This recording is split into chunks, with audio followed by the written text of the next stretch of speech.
Sopak Angkatan 2022 STT Battle Indonesia ingin melakukan pendalaman Alkitab mengenai kitab Amos. Sebelumnya mari kita lihat profil seorang Amos. Amos bisa dikatakan bukan seorang nabi yang profesional. Ia adalah seorang pengembala atau seorang peternak domba yang selalu pergi ke pasar untuk menjual domba-dombanya. Dan mungkin dalam rangka perjalanan niaganya itulah ia mulai berkhotbah. Amos tinggal di Tekoa, 12 mil di sebelah selatan dari Yerusalem. Karena ia berkhotbah di kerajaan Israel bagian utara, maka tentu saja ia tidak diterima dengan baik. Karena kita tahu sendiri, Amos adalah orang selatan. Dan walaupun faktanya Amos bukan seorang nabi profesional, tapi ia telah mendengar suara Allah dan ia merasa tidak mempunyai pilihan lain selain berkhotbah. Lalu selanjutnya, kita masuk ke dalam waktu penulisan kitab Amos.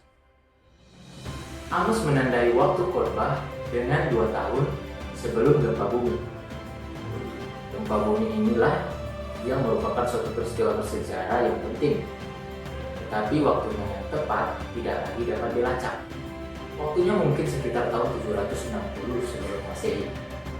2 orang raja disebutkan di sini, yaitu Raja Uzia yang memerintah dari tahun 783 sampai 742 sebelum Masehi, dan Yerobeam II dari tahun 786 sampai 746 sebelum Masehi. Selanjutnya kita masuk pada keadaan di masa itu. Amos berkhotbah kepada suatu masyarakat yang belum pernah mengalami keadaan sebaik itu. Terdapat 3 masa yang dapat menggambarkan situasi dan keadaan pada waktu itu. Pertama, yaitu masa damai. Pada masa ini, kerajaan Asyur yang penuh kuasa dipimpin oleh penguasa lemah sehingga Israel dibiarkan begitu saja dan tidak mendapat tekanan sebesar yang sebelumnya. Yang kedua, masa kemakmuran. Di masa ini, perdagangan maju dan untuk beberapa waktu Israel cukup makmur. Yang ketiga, yaitu masa penuh masalah. Kekayaan tidak dibagi rata dalam masyarakat pada masa ini. Si kaya bertambah kaya, sedangkan si miskin bukan hanya bertambah miskin, tetapi dengan sengaja ditindas oleh si kaya. Pada waktu yang bersamaan, mereka mulai melupakan Allah dalam kehidupan mereka. Mereka tetap menampilkan sikap beragama mereka, tetapi semua itu tidak berarti apa-apa bagi mereka. Baiklah, kita masuk pada part terakhir dari profil Amos, yaitu gaya pelayanan dari seorang Amos. Amos tentunya seorang yang pemberani, korbannya langsung pada sasaran. Ia tidak pernah berpura-pura dengan kata-katanya, bahkan waktu berdebat dengan seorang imam yang terdapat pada pasal 7 ayat 17. Nubuatannya penuh dengan penghakiman dan kebinasaan. Ia menggambarkan Allah sebagai seekor singa yang mengaum-ngaum.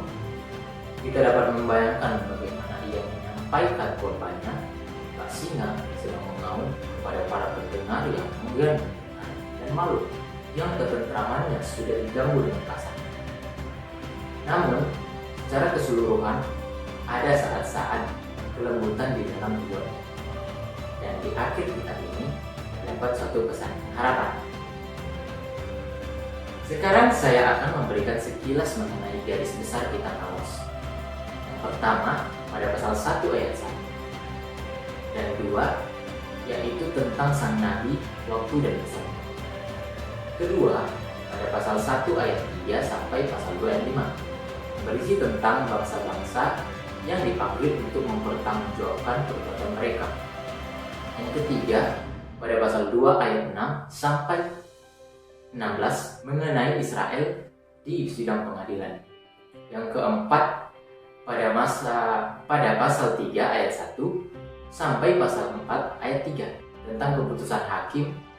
Lalu yang kelima, pada pasal 4 ayat 4 sampai 13 tentang mereka yang tidak mau belajar dengan apa yang telah mereka terima, yaitu hukuman. Selanjutnya yang keenam, pada pasal 5 ayat 1 sampai ke 27 tentang upacara pengukuran terhadap agama. Lalu yang ketujuh pada pasal 6 ayat 1 sampai 14 tentang nasib si kaya.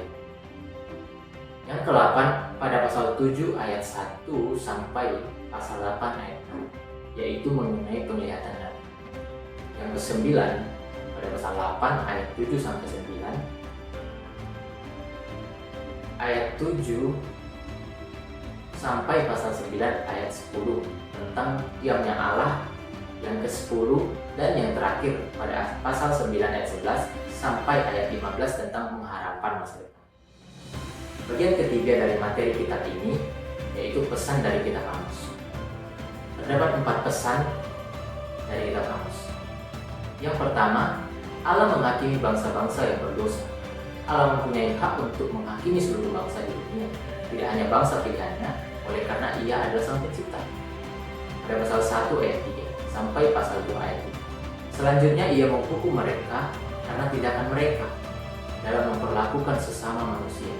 Hukuman yang dijatuhkan kepada setiap bangsa berlangsung terus sepanjang sejarah. Kedua, Allah menginginkan keadilan sosial. Ini adalah beberapa dosa yang dikutuk oleh Allah. Yang pertama, uang adalah segalanya. Pasal 3 ayat 10 dan 15, pasal 6 ayat 4 sampai 6. Dosa kedua, si miskin diperas. Contohnya terdapat pada pasal 2 ayat 7 dan pasal 4 ayat 1 dan pasal 5 ayat 11. Dosa ketiga, keadilan disalahgunakan. Dan dosa terakhir adalah kelonggaran moral. Bisa kita lihat juga di pasal 2 ayat 7 dan pasal 4 ayat 1. Jadi sikap yang diharapkan Allah adalah mengasihi kebaikan, menjaga keadilan, hidup dalam kebenaran. Pesan ketiga yaitu Allah membenci kepura-puraan beragama. Dari pasal 2 sampai 8 kita bisa melihat sikap Israel yang sangat menyimpang. Lalu pesan yang terakhir adalah Allah mengasihi Israel yang tidak layak. Walaupun Pak Amos pada pokoknya berkorban mengenai pesan penghakiman, ia juga berbicara mengenai Allah sebagai Allah yang penuh kasih. Kita bisa melihat contoh yang paling menonjol dalam pasal yang ke-9 tentang kemurahan Allah dan janji pemberian. Oke teman-teman, the last one dari penyampaian kitab Amos ini, kita masuk pada tema-tema kunci. Yang pertama, melanggar hukum Allah. Amos mengutuk bangsa-bangsa karena dosa mereka. Bisa kita lihat dari pasal 1 sampai di pasal yang kedua, yaitu untuk pemberontakan mereka terhadap hukum Allah. Melanggar hukum Allah merupakan dosa yang paling utama. Pelanggaran itu dapat bersifat pribadi maupun secara nasional.